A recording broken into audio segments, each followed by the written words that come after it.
think we're live. But oh, we're live. There we go. We're live. And live for 20 seconds. Welcome, everybody. Okay, let's see here. Let me get up here. Okay, listen, welcome, everybody, to another edition of Clubhouse Picks, brought to you by Godzilla Wins. I am your host, Jack Fredericks, editor of Godzilla Wins, where you can get all of your sports picks and predictions on everything from the NBA to the UFC. Clubhouse Picks is your go-to podcast for PGA predictions, tournament preview, and salty picks for the veteran golf fan. It is a lovely Tuesday evening in Mississippi on March 28th, and we are here to give you our picks and predictions for the Valero Texas Open, which starts Thursday, March 30th. I'm here with my co-host, Nate Perry, the greatest handicapping caddy west of the Rockies. Welcome, Nate. Yes, sir. Thank you. All right. Great to see you. So let's recap before we get into the Valero, and I've got a lot of thoughts on the course. Let's recap, though, the WGC Dell Technologies Match Play Tournament. Just give us a rundown on who won and what that match play looked like from last week. Yeah, I mean, it was kind of a bittersweet match play, right? Because it's the last one that the PGA Tour has on the schedule. They don't have any plans to do another match play event, so this is probably the last time we'll see a match play event for the foreseeable future for the PGA Tour. Although they may probably try and do something with these elevated events to try and get a special thing, just because there does seem to be some demand for it. But yeah, I mean, it was the final we all expected, right? Cam Young and Sam Burns. It's exactly the one that I had predicted. Yeah, that's what everyone had on their sheets. You know, and in credit to Cam Young, I mean, he played his butt off. He shot what 32 under par through the 80 something holes that he played. 81 holes, 32 under par. Yeah. So I mean, that would be good enough to win any other time. It would be good enough to win if it was a stroke play event, probably. But you know, that's the nature of match play. Sam Burns came out, and Sam Burns seems to have been finding his game after a little bit of time in the golf wilderness where he kind of lost it. He kind of got injured. So credit to Sam Burns. And then, you know, in the consolation match, the other one that we all expected, right? Battle between third and fourth place. We got Rory and Scotty, number 1 and 3 player in the world. Battling over a couple $100,000. It's between second or third and fourth place money. And Rory edged him out there. I mean, Rory looked incredible. You know, I know he's got to be salivating and licking his chops. I mean, I guess my big takeaway was Rory and Scotty are playing unbelievable golf.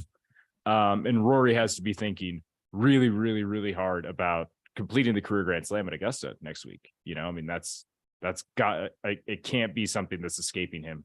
The level his game is at right now. I can't remember many years where Rory's played at this high of a level this early in the year and had this kind of momentum going into Augusta. So it's got to be exciting for him. No, he's usually one who picks up speed after Augusta. Yeah. So it's interesting to see him play this well at the beginning of the year, but he's just been playing out of his mind. Now, the course in Austin that those guys play in at WGC is one that I think is very unique to his game because Rory hits the ball farther than anybody else. That's just the truth. He's not strokes gains off the tee. He's not number 1, but he's probably number 2 or 3. Scotty's still number 1. But as far as just total driving distance goes, Rory hits the ball farther than anyone else on tour right now, especially with some of the bombers having left for live. Mm-hmm. And the course at Austin for the WGC is one that those guys who bomb can really take advantage of some of the undulating hills and some of the back, when the wind's at your back, they can really move it. So there's plenty of opportunity for Rory to hit the ball like 400 yards in a lot of these. Yeah, I mean, that 375-yard drive that he hit on 18 in one of those matches that landed on the green, flew at like 370, which is just totally crazy. That's not a drivable green. You can go to GodzillaWins.com and you'll see the WGC course preview on the website under my author bio. And that wasn't, I did a breakdown of the 18th hole. It's not a drivable green. That's not something that is usually done. So for him to tee that up. He seemed embarrassed. Like he was like, I didn't think I could get there. He's like maybe 20, 30 yards short. Yeah. Right. I mean, he gets there and it's just incredible to watch that happen. He's not playing this week. None of the big guys are. They're taking the week off before the Masters. But you have to be thinking if you're trying to handicap the Masters, if you're trying to think about some of the top 3 guys, not that Scotty Scheffler can't win a tournament, because he can, so can John Rahm. All 3 have been playing out of their minds, but Rory has yet to get a win this year since January, I believe. I don't think he has a win. Yeah. And you got to think he's going to make a serious push at the Masters. Yeah, absolutely. I mean, he's been building his whole schedule around this. I mean, I think in some ways the schedule, it's helped him with all these live guys gone, and sort of playing these DP tour events that used to pay guys like Rory to go over there. I feel like maybe some of the scheduling's helped him because now he can stay stateside and doesn't have to do as much travel as he normally does kind of in the early portion of the season. That's absolutely true. I mean, he's basically, you're in California for a couple months, you're in Florida for a couple months, you're in Texas for a tournament or 2 if you want to stay for the Valero, then you're in Georgia. You're in the South a lot. You don't have to move around a bunch. You don't have to experience jet lag. And like we'll talk about with some of these international guys, a lot of these international guys will play at the Valero because they need to get their time clock right. So they need to be in the United States playing golf for like a week just to shake off the rust in the jet lag. Definitely. So that's why you see a lot of those international guys on the slate in the field for this tournament. But I want to stick with match play for a minute because, like you said, this is the last scheduled match play for the future, but a lot of the pros are hoping that they'll schedule some more down the road.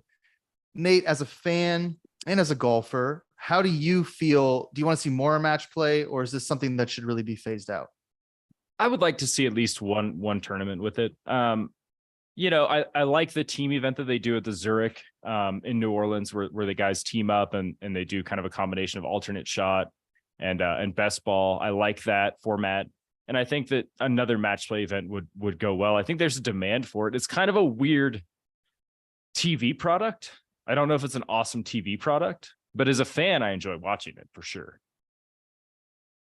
As a golf junkie, it's a fun tournament. It's fun because it's like novelty, right? Not fun because I'm like, it just feels like your guys always have a shot at the beginning. You're like, oh, maybe we'll just seek out the bracket, Yeah, you never know. And it lines up with March Madness, which is what they've been trying to do. So sure. you get to fill out yet another bracket, and that's kind of fun. But as you're saying, it's a weird golf tournament because all the excitement happens on Thursday and Friday. It starts to fizzle out on Saturday and Sunday. By Sunday, you've only got a couple guys playing for the different spots. Excuse me. Now, when you have Scotty versus Rory, it's exciting, but that doesn't always happen. Sometimes these match plays, you get some relative unknowns. And for the casual fan tuning in on a Saturday or Sunday, it can be difficult to follow, which is a major gripe if you're trying to attract the casual fan. One of the things about golf's simplicity is that everybody's playing to get to the top of the leaderboard. You see the top of the leaderboard, you see a golfer, he's highlighted, he's 3 strokes back. Everybody who is casually a fan knows that, and they're trying to see if he can make a birdie. That doesn't happen in match play. It's a little bit more complicated. Yeah, definitely. And I mean, it's more complicated if you're a seasoned golf fan. I watched on my phone, I was kind of checking in on the Colin Morikawa Jason Day match that they played in the quarterfinals, I believe. And I spent the entire match, credit to the PGA Tour app for just updating their stuff to make it as hard to read as possible. I spent the entire match thinking that Colin Morikawa was 3 up on Jason Day. And then it went final and said Jason Day wins. And I went, what the hell? It never even occurred to me. I just never a doubt for Colin Morikawa. I watched that thing for 4 hours on my phone while I was like running errands. And so it can be challenging as a like product to, both put sort of on an app in an easily consumable format and, just to fill time, like, it's 4 hours of basically watching 2 guys on Sunday. And the PGA Tour app doesn't give us any help. No, never. Look, it's like, we've been watching Succession, as many people have going back. It's like the Succession app, the Waystar Royco app that is much derived. It's kind of like that, where you're just like, man. And what's really every time they update it, it gets worse. It does. And what's frustrating about it is the Masters next week, their app is incredible. It's so one of the best. It's one of the best viewing experiences you can get for golf. And it's like, why don't you just do that? Just ask Augusta National how they did it and just do that. Stop updating it and making it worse. So we'll see. But yeah, match play, I don't know.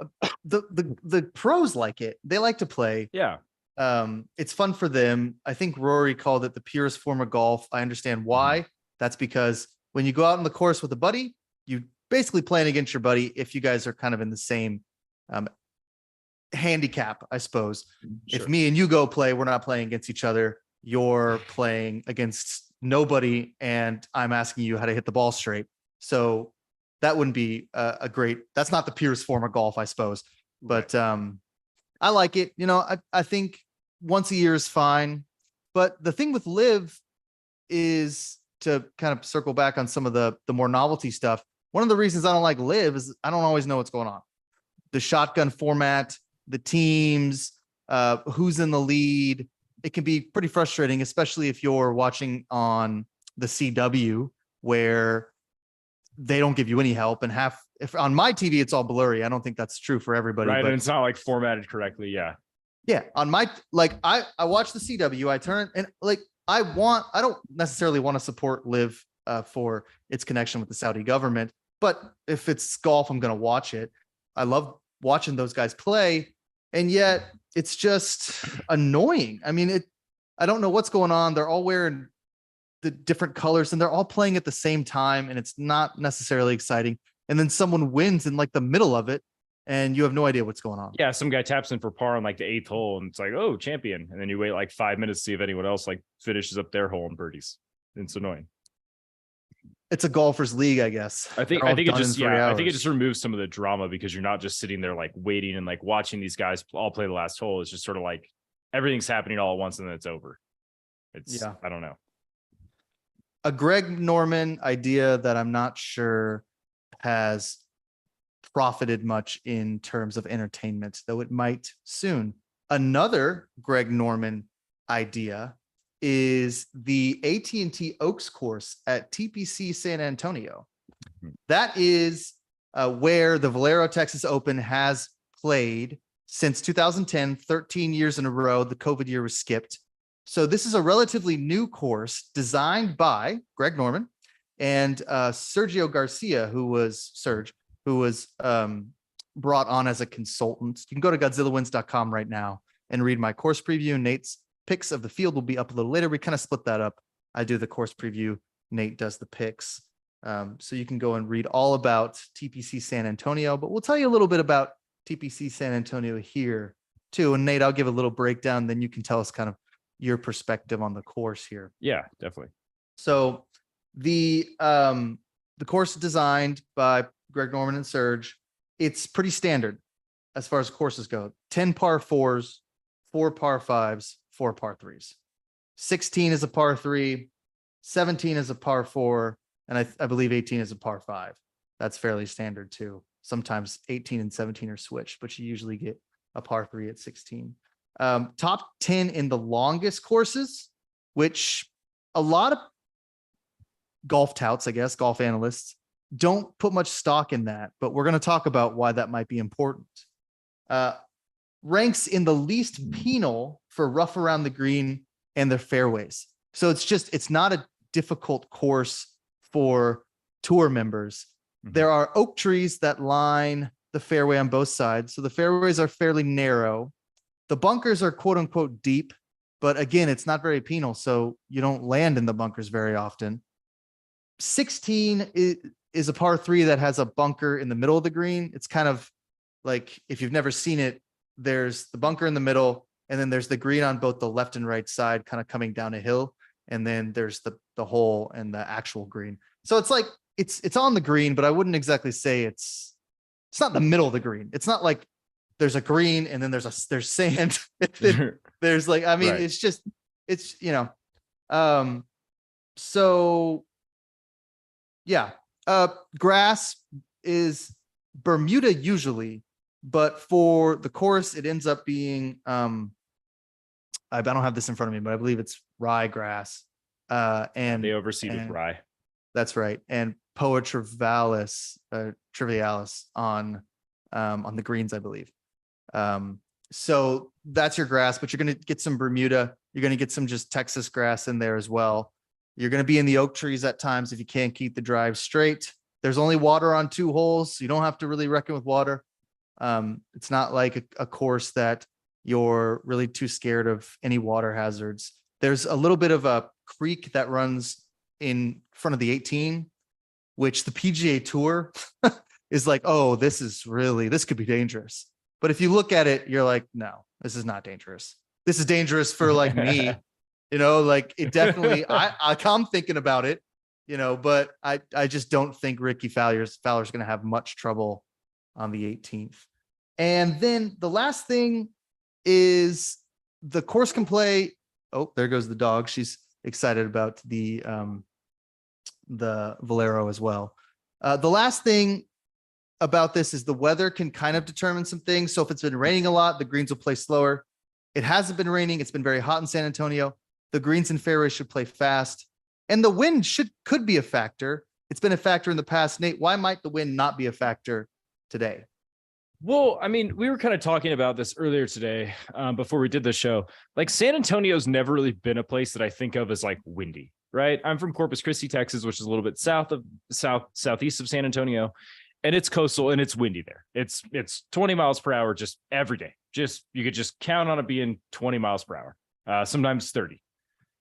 San Antonio's never really like had that vibe for me. I've spent a lot of time in San Antonio. So I was reading all these course previews, kind of trying to see what other people were saying and try and kind of get a handle on that. And everyone kept talking about the wind. And I just don't really see it. Then I looked on the wind forecast and was like, it looks like it tops out at about 15, which is breezy. It'll add a little bit of a challenge for some of these shots.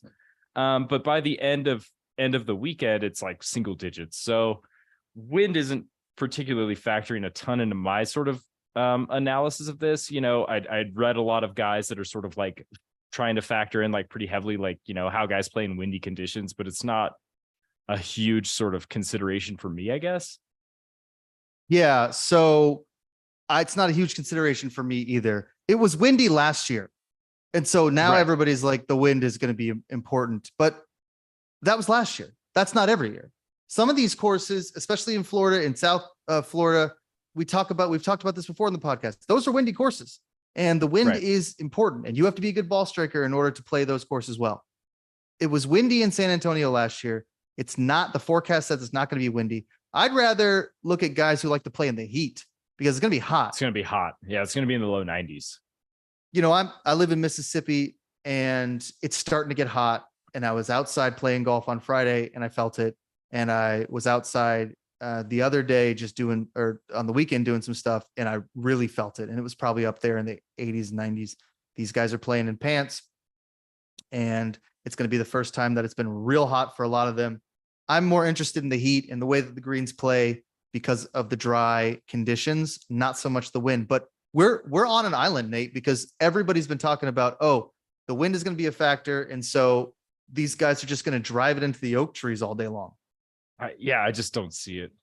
I don't see it. I mean, when JJ Spawn won last year, he shot like 13 under, and that was when everyone was complaining about the wind. So he still got to, double digits. Looking at sort of previous years, Spieth gets to 18 in 2021, Connors gets to 20 in 2019, and that's pretty much like the lowest anyone's gone. So you figure, like, even though it was windy and everyone was complaining about the wind, and talking about the wind, it's like, what, stroke and a half around, I guess, kind of factors in versus, sort of clearer conditions. So, I mean, I don't know. I just don't, for me, it's not a factor. I don't buy it either. I just don't buy it. I don't. And the course is not that difficult. So what if it's windy?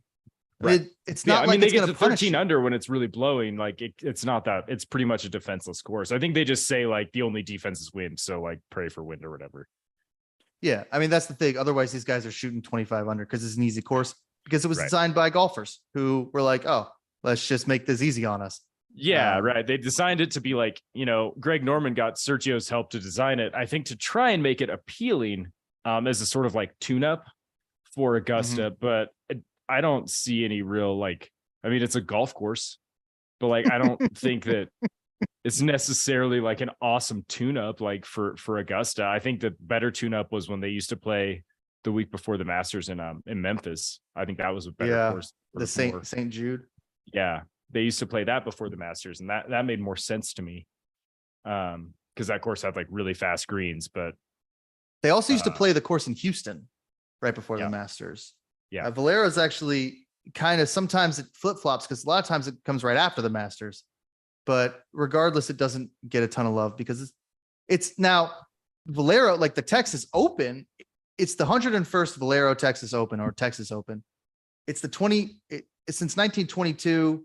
So it's been at San Antonio. It's a long history, man. I mean, it's like the Texas Open is a great tournament, but you know, PGA Tour moves it around. It's not always right before the Masters.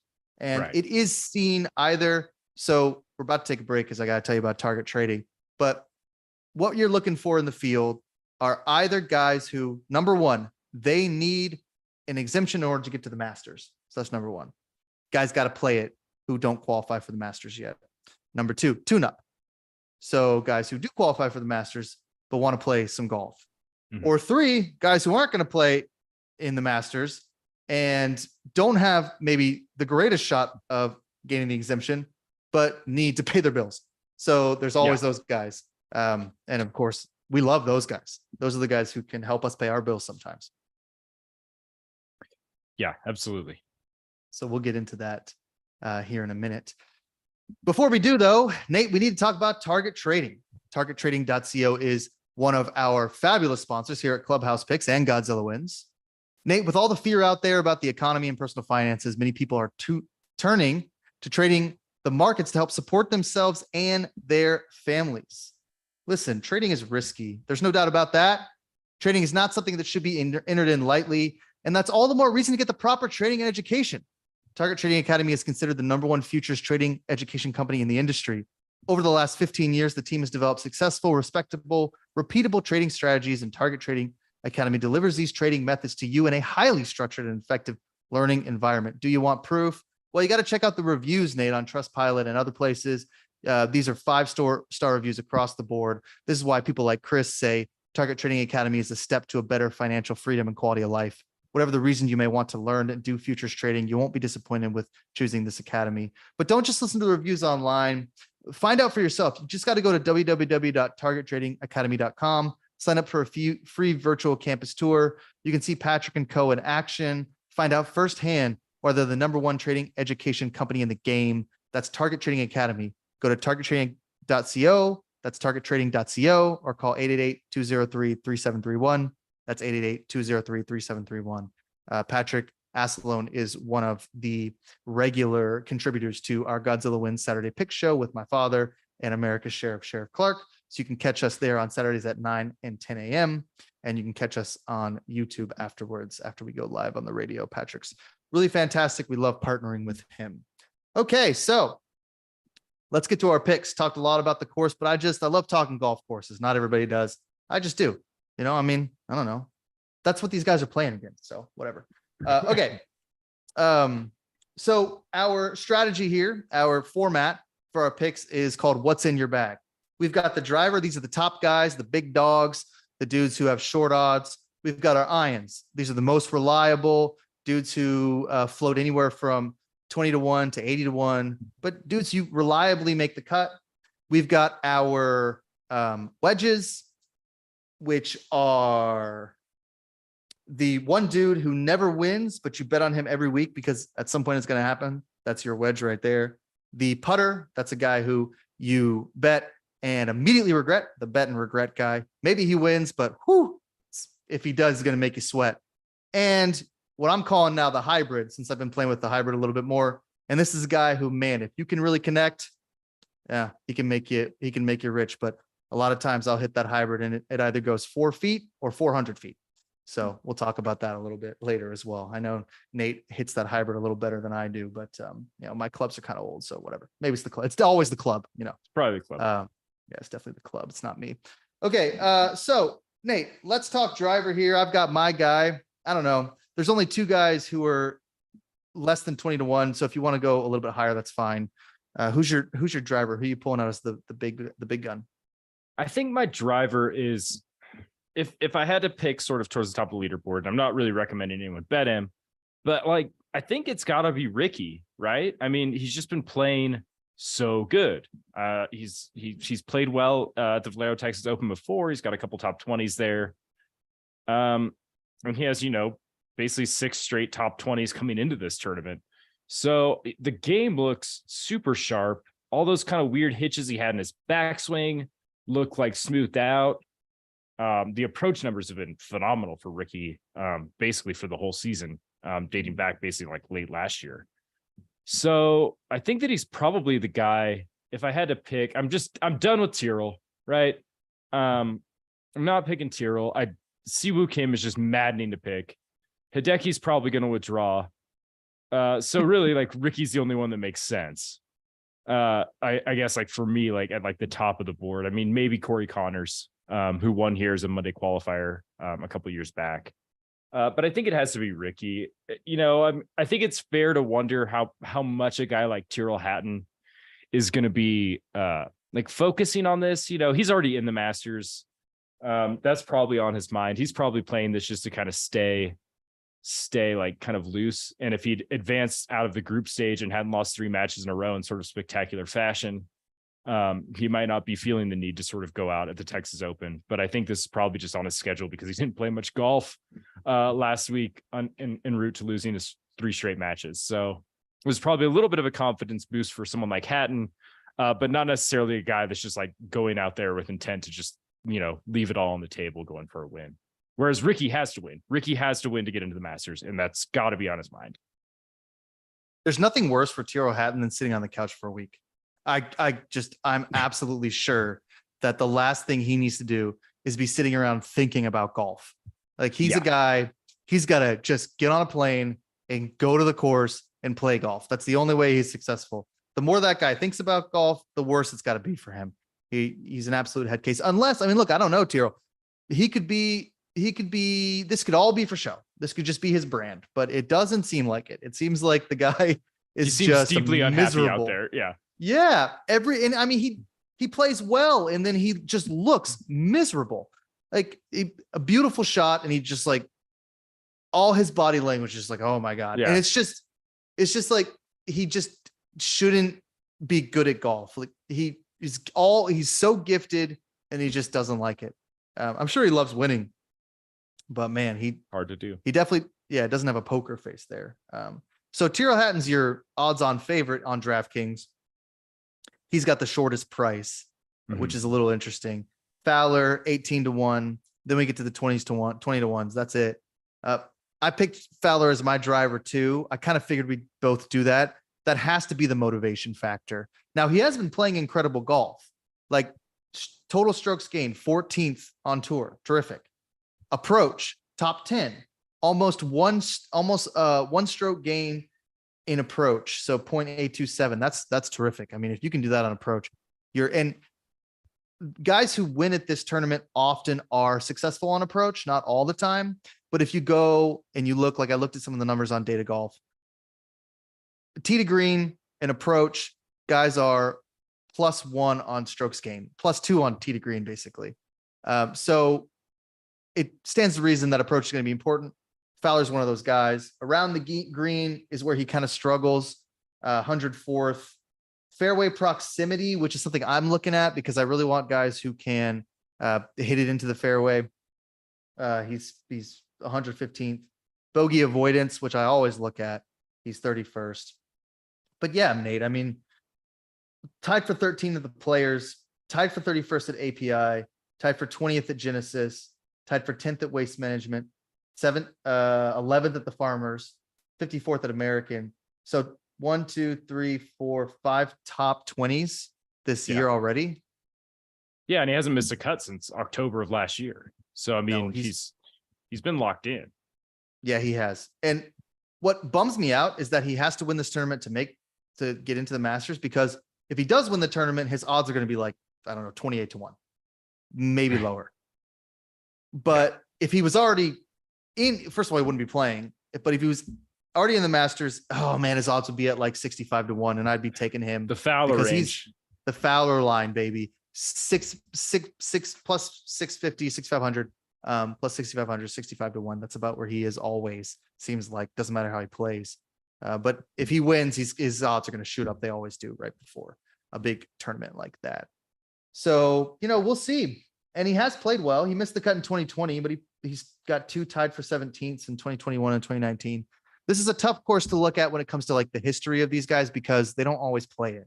So, API, those guys play that every year. You can go back 6, 7, 8 years. If they've been on tour, they play that tournament. This one's a little bit, I don't know. I don't know if like, oh, he won this tournament or he finished 20th a couple times is like really much of anything. Right. So go ahead. Oh, and it's just such an unusual like grouping. Like when you like look at past winners of the Valero Texas Open, it's just like it's just random guys sometimes. You're just like, really?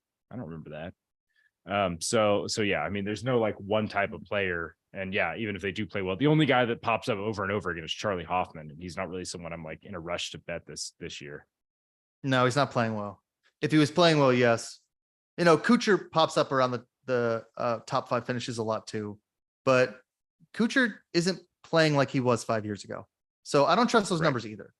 Yeah. Because that guy was like top 5. He was like a money-making machine 4 or 5 years ago. And he's not now. And so to just be like, oh, well, Kuchar plays well here. It's like, I don't know. He played well everywhere for a couple of years. He was just really good. Right. Yeah. Which, he played all the time. He still plays all the time. Yeah. He loves, because he is good, but I don't know. He's not on my list here. So those are our drivers, guys, heavy hitters. Right now, that's Fowler. Let's move to the irons, old reliables. I've got 2, but I kind of want to hear yours first. One of mine's kind of bush league, to be honest with you. The other one's all right. So let's go with your irons, these old reliables. Give us the odds and your take. Yeah, I mean, gosh, they aren't even old reliables. I think they're like old reliables from watching a lot of like DP World Tour and Europe, what used to be like the European Tour. I think is like more like where I'm like, look at these guys. I'm like, oh, I know this guy because I've been watching him for years on that tour, but not really necessarily in America. But the first guy I kind of like is I like Ryan Fox. He's 40 to 1 right now. He doesn't play in America a ton. But since he got here and started playing a few events, he's basically 3 for 3 making cuts. He's got a couple top 20s in that time. So he's like, the game looks pretty sharp. And the big thing that I like with Ryan Fox is that he just bangs off the tee. I mean, the dude hits it a mile, and this is a long course, right? He's someone that typically plays well in the wind. So if it does blow, we have that sort of in our back pocket. But like overall, I just think his game fits here. He's gained strokes and approach basically dating back to January. He hasn't lost strokes on approach. He's gained strokes in approach every tournament he's played thus far this season on the PGA Tour. So off the tee and approach game is solid.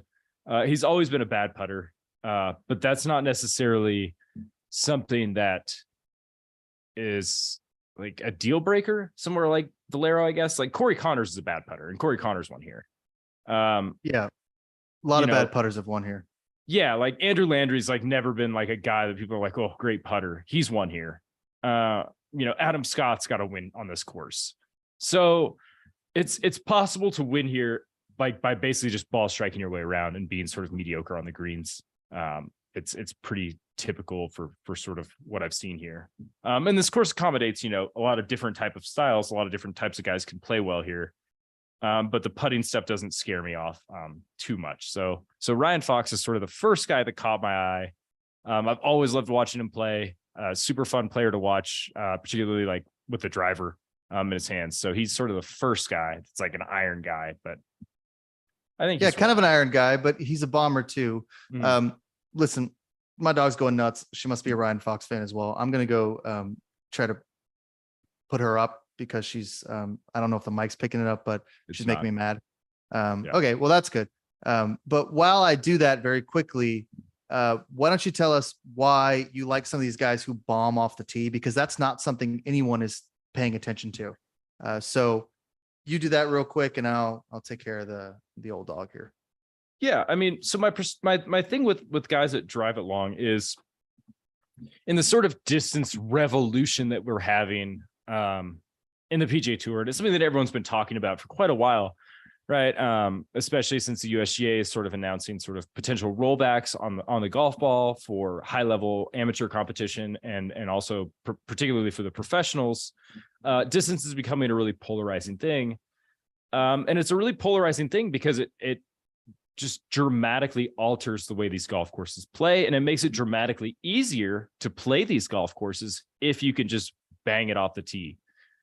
The reason that I've sort of focused in on guys that really hit it, I've got a few kind of guys that are more or less considered bombers on my betting card is because this course is more or less defenseless against someone who just wants to hit it as far as they can.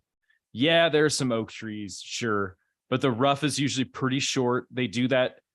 That is sort of a nod to Masters prep. Augusta National keeps their rough fairly trimmed. TPC San Antonio does the same thing for this week. They cut it all down. And there's just not a lot of water off the tee. There's basically none almost. There's only water on 2 holes. So if you're just a guy that just wants to get up there and just try and poke at 345, there's nothing really stopping you. So, I mean, I like a guy that can just go ahead and just uncork off the tee and not really have to worry about water left, bunker right, that sort of thing. That sort of arithmetic doesn't work here. I mean, you can just wind up and just pound it. So that's sort of why I'm looking at a guy like Fox and thinking like, this is a pretty good course for him because he can absolutely do that. And he could just overpower the golf course. Yeah. You also just love bombers. I mean, to be quite honest with you, well, yeah, you gravitate awesome. towards them a lot. Yeah. Yeah, you do. And that's fine. And your logos there is right. Your logic for this course is something that's unique. Not a lot of people are doing that. I'm not really feeling that confident that these bombers are going to do that well. I want them to be accurate. I'm looking at driving accuracy. I'm looking at some driving percentage numbers. I'm looking at approach. I want them to be good ball strikers. I don't want them to be in the oak trees, even though this is not a penal course. There's a lot of trees, and I'd just rather they be in the fairway and be able to capitalize. But yeah, Fox is, definitely an interesting choice. What were his odds? Did you tell us? 40 to 1. Yeah. Well, I mean, he's like, something. Yeah, he's also like 40 something in the world. So he's 36 in the world right now. So he's not really like sneaking past many people's radar. Like he's like legitimately good. He just doesn't play here very much. Yeah. Strong player. So I'm going to take one of my irons here. I'll talk about him real quick. Then we'll go back to you. I like Siwoo Kim. I don't know. I think that's Bush League. It's, 22 to 1. It's like sometimes I start picking these guys. I'm thinking, I mean, it's like he's got the 3rd or 4th best odds to win the tournament. So like, what am I like? How much of a genius am I really? But listen, Siwoo Kim's a good golfer. He's playing amazing. So he's total strokes game 22nd, tee to green 19th, 22nd strokes gained for approach is 22nd, 94th in putting. We're not worried about putting. It doesn't matter. Yeah. It matters, always matters. But not this course. To be honest with you, this course, the winners are hovering around anywhere from 0.8 in strokes gained for putting. That's where Kim is. Bogey avoidance, he's 17th. Fairway proximity, he's 21st. Incredible run lately. Tied for 27th of the players. Tied for 39th at API. Cut at the Genesis. That's a tough course though. Waste Management tied for 23rd. Farmers tied for 25th. So he's like right there. And he won the Sony. So he's already won this year. And he's one of the best golfers in the world, really. So 22 to 1. I don't want to spend too much time on him because if you bet golf, you know who Siwoo Kim is. But that's one of my irons, and definitely a guy who I think can easily win this tournament. He's also played the Valero a couple times. He tied for 4th in 2019, tied for 13th in 2022. So he likes this course. And he's played well here. And I think he uses it as a tune-up for sure. All right, so I got another iron, but why don't you go, and then we'll circle back to me. This is my next guy. Oh, love my next guy. Yeah, so this is one that I guess he's an iron. I maybe could have used him like a little bit further down the board, but I just wanted to talk about him, and I already kind of had guys slotted in here, so I'm just going to go for it. I like Nikolai Hojgaard here. Okay. He's another guy that I've watched in Europe, basically like turned pro, and he was like 18 with his twin brother Rasmus. They've been playing over in Europe quite a bit. And Nikolai's really made the jump to American golf and seemed to have acclimated a little bit better than his brother to playing stateside. and this is again just my sort of logos in action, right? Nikolai absolutely smokes it off the tee. He's like in like the elite percentiles in terms of like distance when you look at his stats. So that's sort of where I'm at with this. He's another guy that's a bomber. The rest of the skill profile is not really awesome, if I'm being totally honest. He's never been a great putter. Iron game can be there sometimes, but he's consistently strong off the tee. So this is another guy that I just think he played really well last week at Corrales, and he's like, if we're counting motivation, he's within reach after that tournament of getting that sort of special temporary status, which is if they've made basically if they sneak into the top, I think it's like 60 or so on like the points list, they basically can accept unlimited sponsors exemptions. So for someone like him, basically anywhere he wants to play, that's not like a major or whatever, he would be eligible for. And he's sort of like right there. Him and Fox are both like right there, because they played pretty well in their limited starts so far. So that has to be on both of their minds as a way to sort of try and secure their PGA Tour card. So both of them are sort of in the same boat. Both of them are coming over here, sort of getting tuned up, sort of playing some American golf, which is sort of not typically their bread and butter. Both hit it a long ways.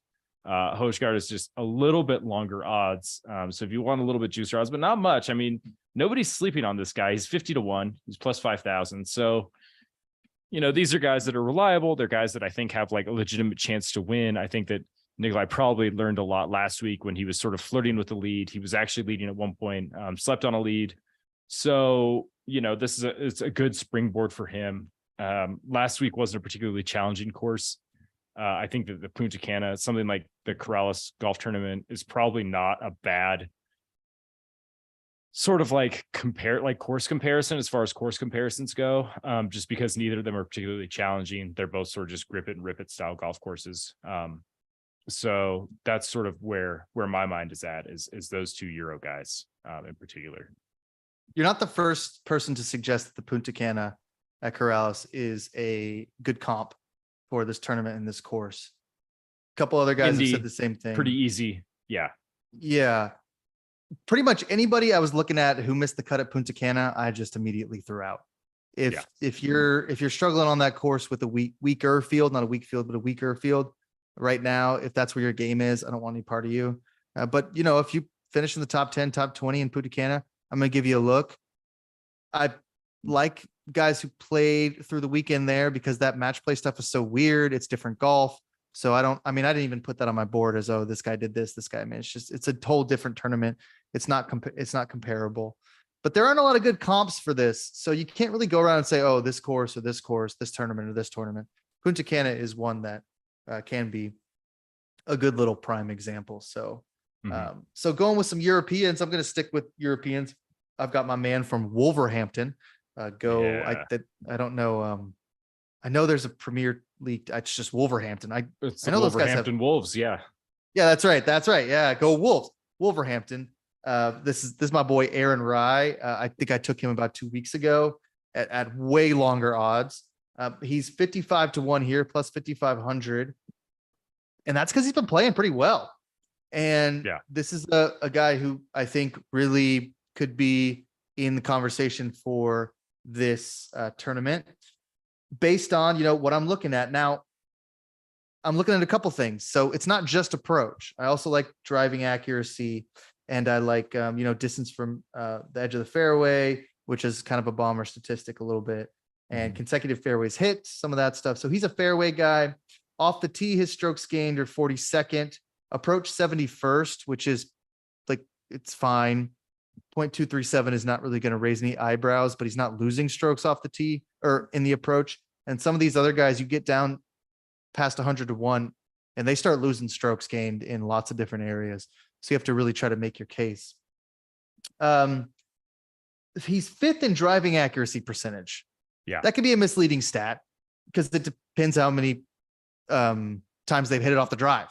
Some of these guys are going to be high just because they haven't been driving the ball as much, but Rye's been playing a lot of golf. So I want guys who can hit it far, but I want guys who can hit it straight this week. He's one of those guys.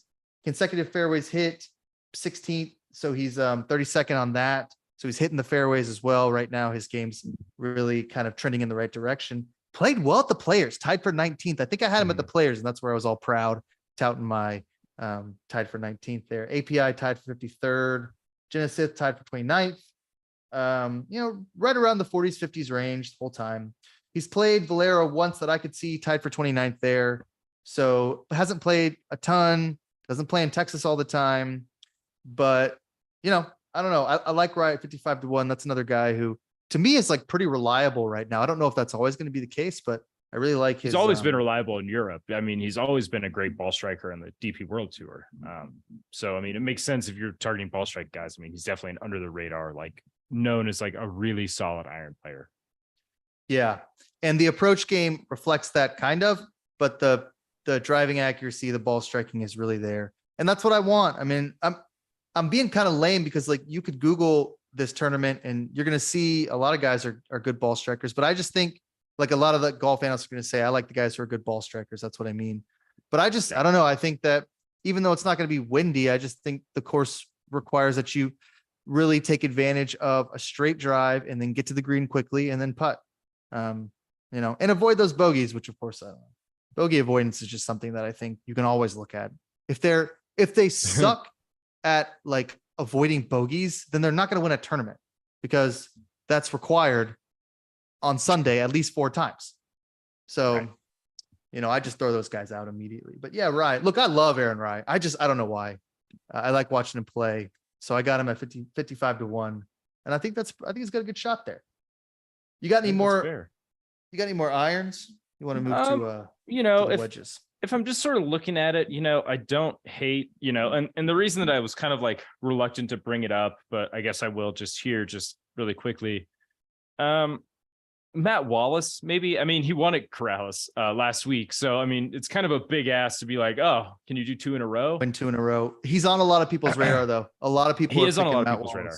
Yeah, because he won last week, and it wasn't an event that gets you qualified for the Masters. So it's like he's just kind of trying to like ride his heater as long as he can, and hope that he can get in this week.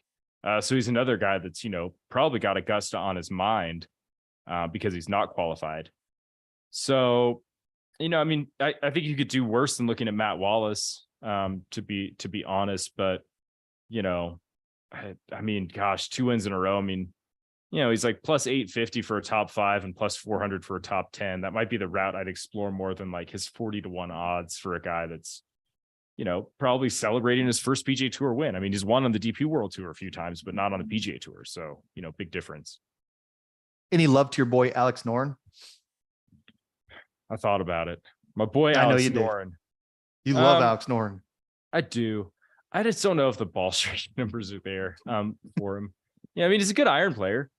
And he's great in the wind because he hits a really low ball. Man, you're going to make me rethink everything. My whole logos was just power, right? So I was like, Matt Wallace, power. Hojgaard, power. Fox, power. And then you're like, what about Noren, though? And I'm like, oh, man, he is pretty good with his irons sometimes. It's great with his irons. I mean, if I used your logos, then he's perfect. He like fits right in. I mean, I love that guy. But no, he's not as on my radar. I mean, he's probably another guy that's just sort of like Augusta focused. This is tune-up golf for him. He's already qualified. So like he'll be like, next week when we're like, ooh, deep long shots, 100-1, I'll be like thinking like, ooh, maybe Alex Noren. But not this week. I gave a long thought to Dietrich. He's on a lot of people's list. He always is. He's playing good golf. That's pretty much it in this range. I looked at, I don't know, Chris Kirk, but 28-1 for Chris. I mean, he just won, so that's why it's too short for me. I don't know. I love Kirk though. He's a bulldog. I love bulldog. I don't know. I would fade Spawn. I mean, I don't know what the to miss the cut numbers are for him. I could probably pull it up here. But this is one of those things where, he won last year and he's not playing golf in a way that makes me feel like that's a smart bet. To miss the cut. Let me see. See, DraftKings doesn't even list him to miss the cut. So, you can't even get those odds right now for him. Well, let's see. That was to make the cut. Let's see. Let me see about miss the cut. Can I get you? Can I get Spawn? Yeah. Plus 225 to miss the cut. I might take that. You know, I hate Yeah. cheering against golfers, but that's how we make money. So whatever. Yeah, right. You know, sorry, Spawn. Play better. Bad juju, Be better, as John Spawn. would say. Yeah, bad juju, right? Yeah, well, what does he know? Okay. Before Nate, we move to the wedges. We really got to thank Ignite 45, one of our sponsors here. If you're a small business owner struggling to generate leads and revenue, then this message is for you. In today's economy, a winning digital strategy is a must. Without it, your business could fall behind and lose out. Many business owners struggle with outdated websites and no real presence on Google when people are searching for their services. But don't be discouraged, because Ignite 45 can fix that. They design great websites that turn visitors into paying customers and create SEO strategies that rank your business on top of search results. Ignite 45 is also the first digital agency dedicated to helping your business reach millions on your social media platform of your choice. If you're ready to see real results and work with a digital partner that shares your values, then give them a call today at 720-740-1776. That's 720-740-1776, or visit www.ignite45.com/Godzilla. That's www.ignite45.com/Godzilla. Use promo code Godzilla, the most famous promo code in the history of the world, to save $100 on your digital needs today. We love Ignacio at Ignite 45 and all he does for us. All right, Nate, wedge time. This is the guy you love, the guy you bet, who just one day is going to do it for you. He's going to get that win, but it seems to be a little elusive. Who's your wedge? My wedge this week is, I guess, I was torn between where I was going to put these two guys, and I put one of them at putter and one of them at wedge, and I'll explain why I did that when we get to the putter section. The guy that I think, this is so stupid, Will Gordon, I guess. Oh, I looked at Will. Yeah, I mean, again, if I'm just following the thought process, it's just dudes that bang, right? He's 80-1. He played okay at the Valspar, he made the cut at the Players, didn't play great, made the cut at the Arnold Palmer, made the cut at the, he's making cuts, but he's not really playing awesome. But the approach numbers are good. Off the tee numbers have been, okay. And that's typically a strength of his game. He's always had a bad short game. Nothing's really changed lately. He's still got a bad one. But I'm kind of buying into these approach numbers, and I'm buying into the distance. This feels like a course that he could kind of just, again, I'm just looking for guys that could just straight up overpower it. And that's what Will Gordon's game is. So that's sort of where my wedge is. I mean, he's like a guy that, I can bet on a lot, and I will have cashed no tickets unless I bet on the Corn Ferry Tour last year when he won in Boise, basically to close out the season. So, and basically lock himself up. So I guess he's a guy. I mean, I think he'll win. The results haven't been awesome, but he's also a rookie, right? So I don't know.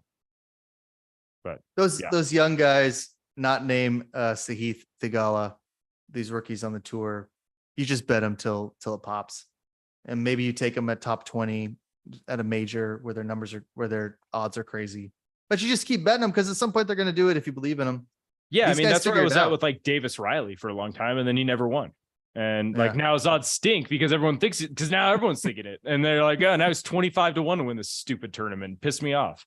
It's like, I bet him all day long when he's 50-1, but he starts to get these kind of short odds, and you're like, what's the point? This isn't going to recoup my losses.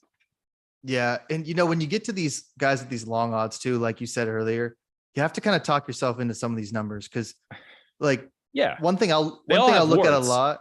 Yeah, and one thing I'll look at a lot, like you said, is like, oh, he made the cut, but it's like he finished 76th. So okay, yeah, he played on Saturday, kind of. I mean. For 4 holes, and then it's out there sweeping on Sunday morning. Yeah, out there 5 a.m. on Sunday, being done by 9. Yeah, walking around the course with this caddy and partner, being like, oh, awfully quiet out here. 7 a.m. I haven't even opened the gates yet when he's teeing off. Yeah, for real, you can't even see him on TV. Camera crew's still waking up. Yeah, But yeah, I mean, you got to talk yourself into that. So I look at that sometimes. I'm like, oh, he made the cut. It's like, yeah, he finished 80. So I mean, what does that matter? Yeah. Okay. What's his odds? Did you say? He's 80-1. So he's not really sneaking past a lot of people, but like this plus 1600 for the top 5 is like kind of interesting. He does have a top 5 on the PGA Tour. When he just sort of was like coming off his heater on Corn Ferry, he kind of ran that into a tie for third.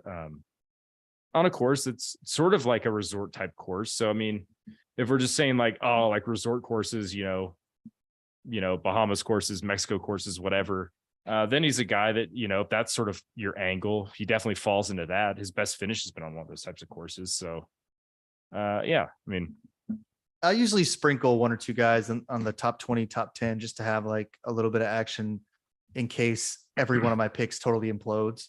Yeah. And I've got no outright winners in the hunt. So, maybe I'll take a look at Will. Plus 1600 is kind of nice. Okay.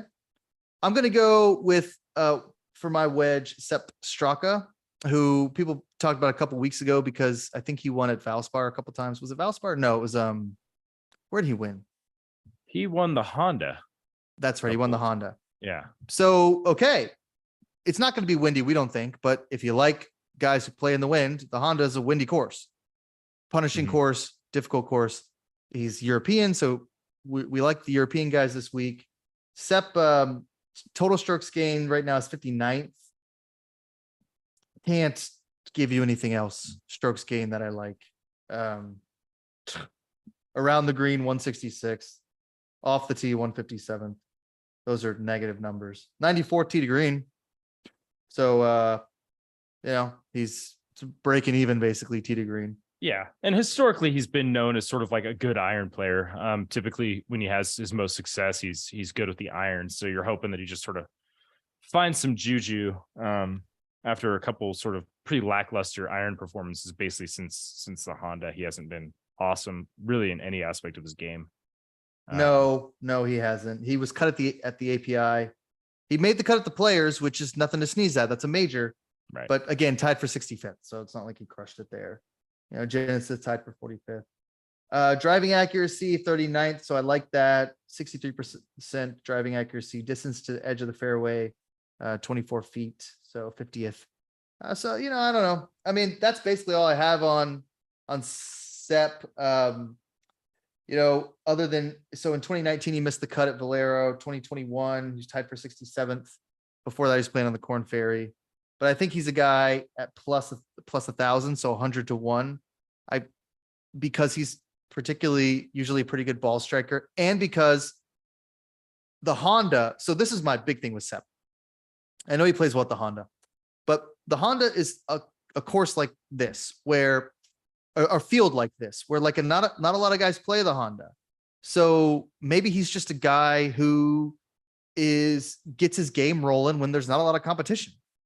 Sure. I don't know his psyche, but I know that when there's a crowded field, he can make the cut, sure, sometimes, but he struggles we're talking outright winners here. I think in this field, which is fairly weak, I think Sepp might be a good choice here, but he's got to hit his irons better.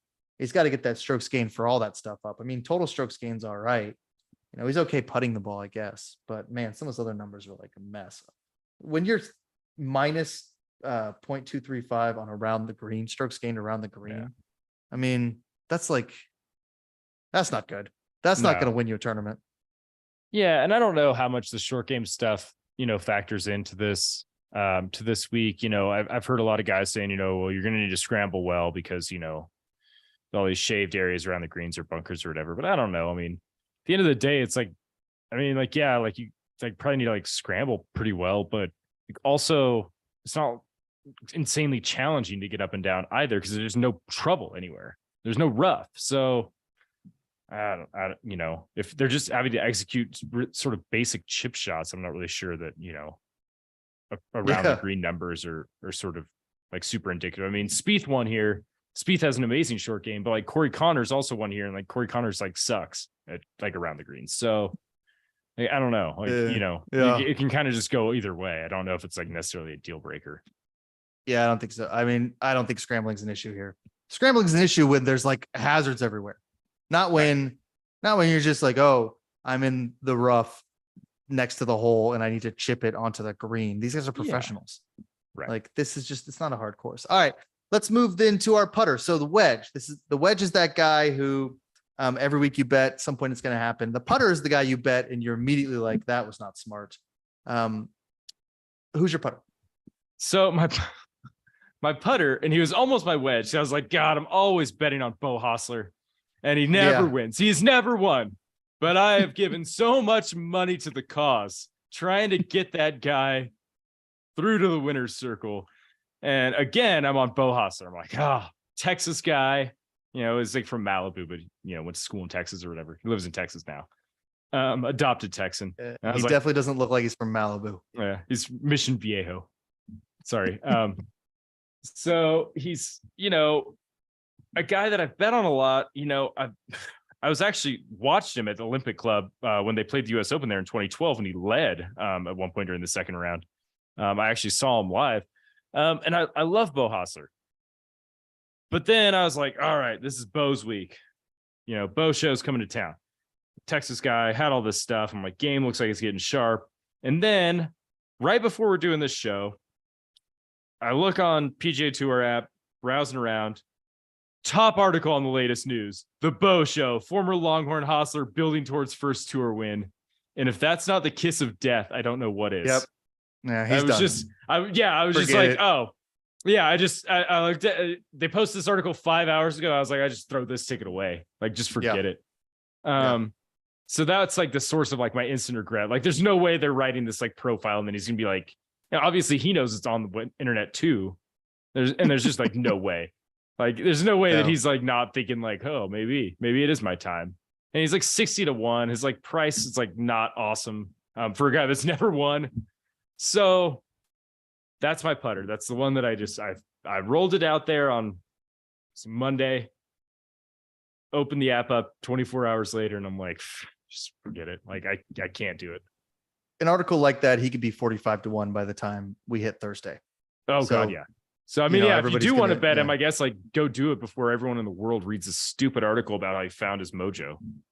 Yeah, right. And former Longhorn going to bring home the glory in Texas. Yeah, look, kiss of death. Anytime a journalist says this guy's finding his game, he's not going to make the cut. Just how it goes. Same thing with basketball, all these sports. When we're talking about just the gambling stuff, part of it, like those are the kiss of death. So, okay, well, feeling good about Bo, now not so much.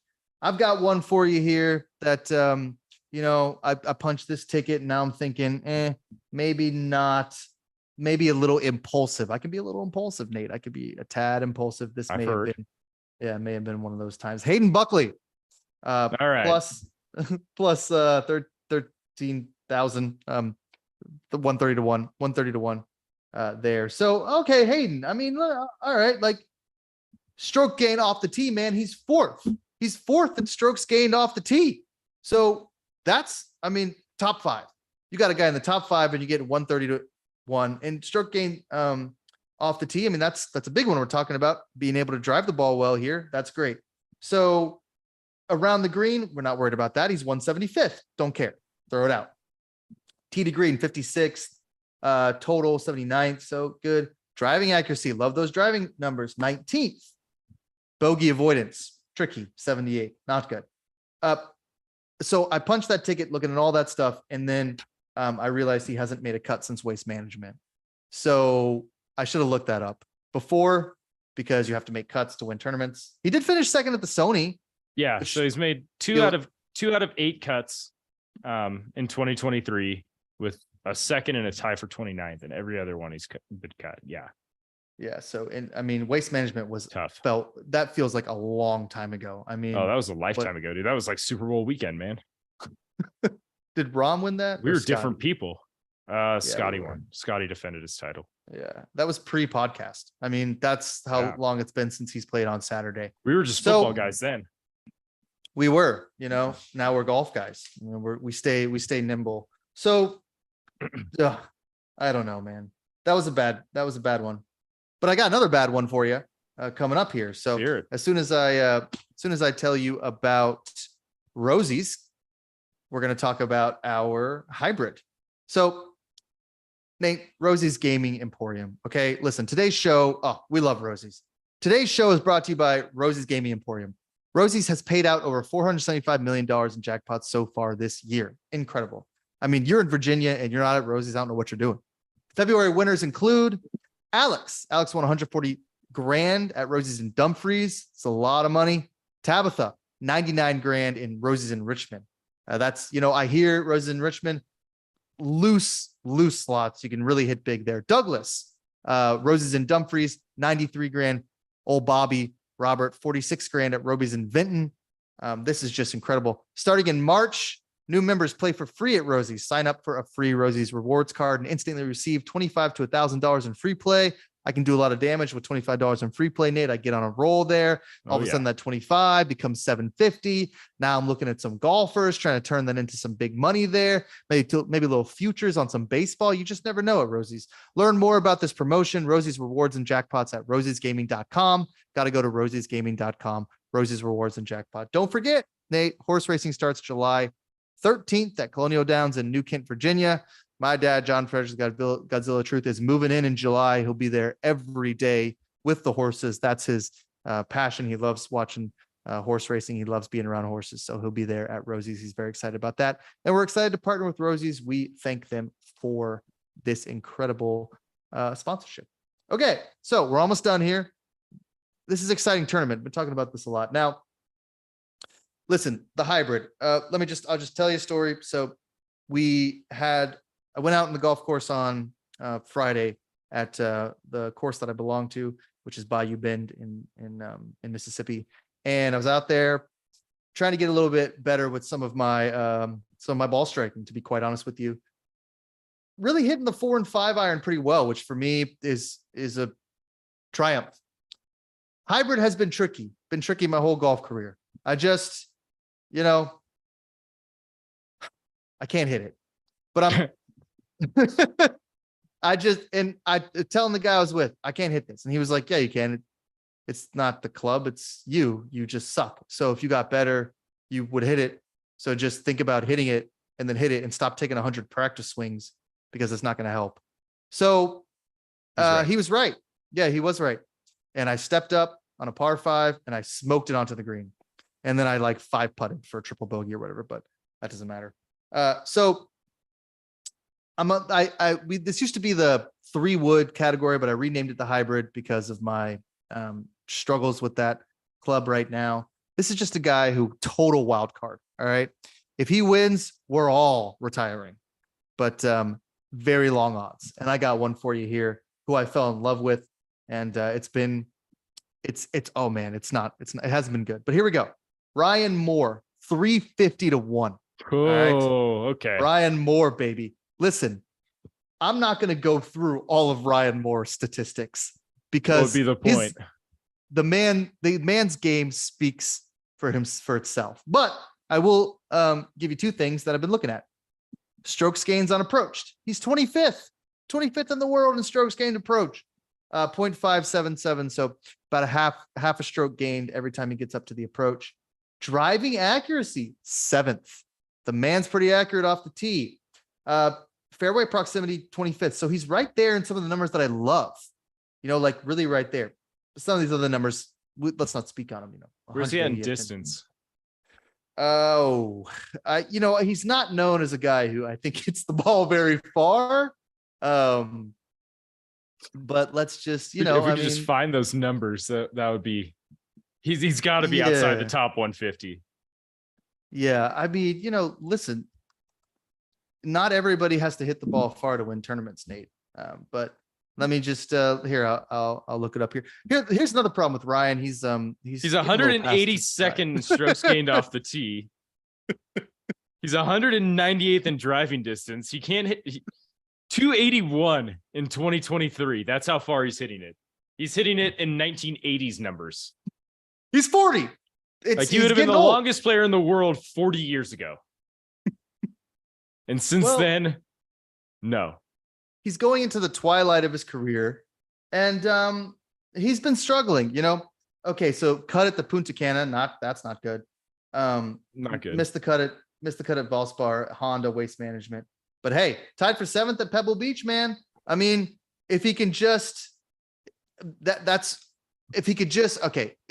if the man can just if he can, I don't know how to explain this, but if he could just put it all together, Just then, feel it. You just feel yeah, it. if he could just feel it, if he could just really just get into his game, dig deep from like 4 or 5 years ago when he was playing a little better and he was a little younger. I think Ryan Moore can really be that guy that just sends us all on vacation at 350 to 1. I'm throwing $10 on him. He hasn't made a cut in a while, but this is my guy this week. And he finished third in 2019 at the Valero. So there you go.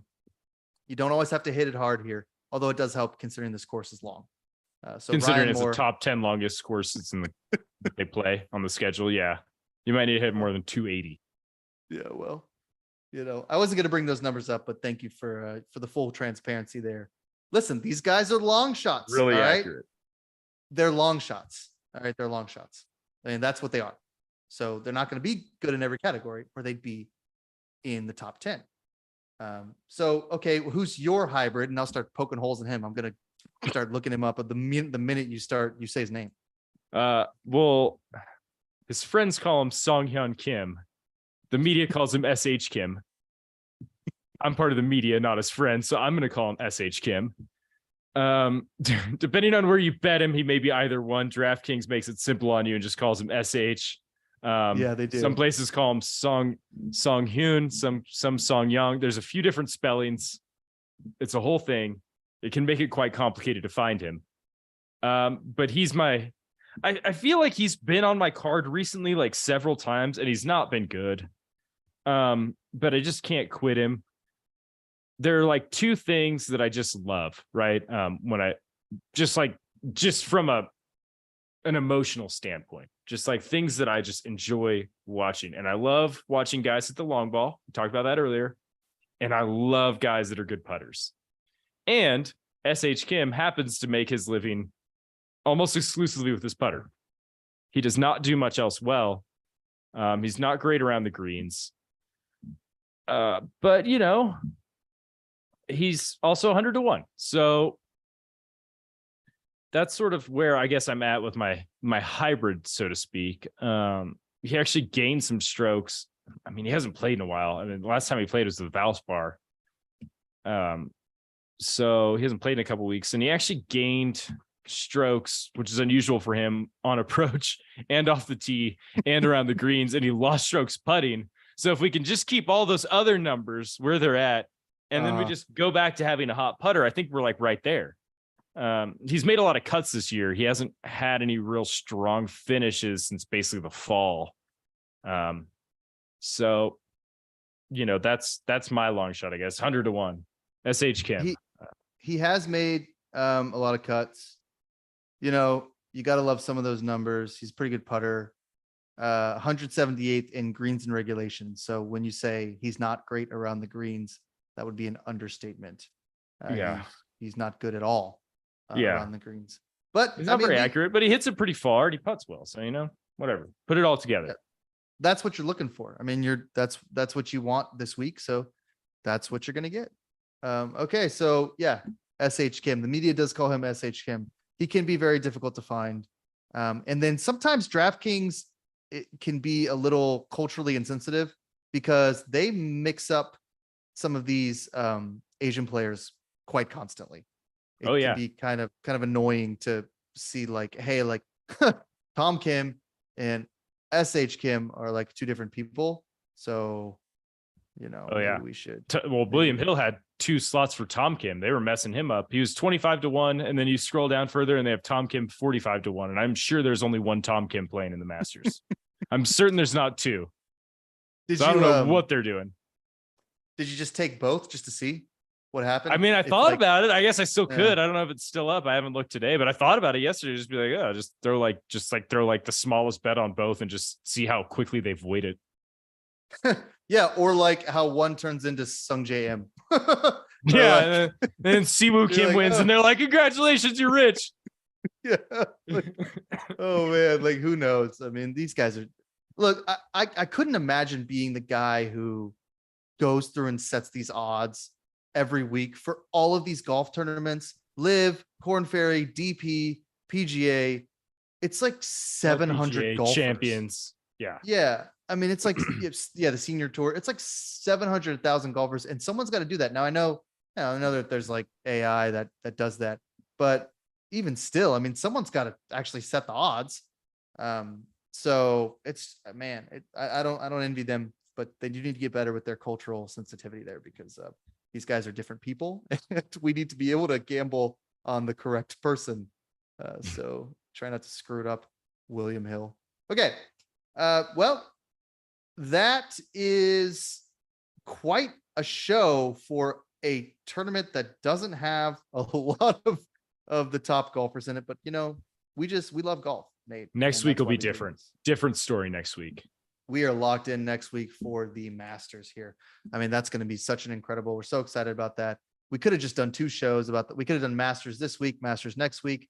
I definitely, Nate, want to do a Masters like Sunday night kind of breakdown, just 30 minutes of us talking about what happened. So we'll probably drop 2 podcasts that week if Nate's available. Absolutely. But we're very excited. But first, we got to get through the Valero, and always an opportunity to watch some great golf there. So listen, thanks everyone for listening to this week's episode of Clubhouse Picks, brought to you by Godzilla Wins. You can download and listen to Clubhouse Picks on Apple Podcasts, iHeartRadio, Spotify, just wherever you get your podcasts. Go ahead and download. Please be sure to download, rate, and review. This really helps our ratings as we're getting started. If you're watching on YouTube, don't forget to smash that subscribe button and drop a comment with your picks for the Valero.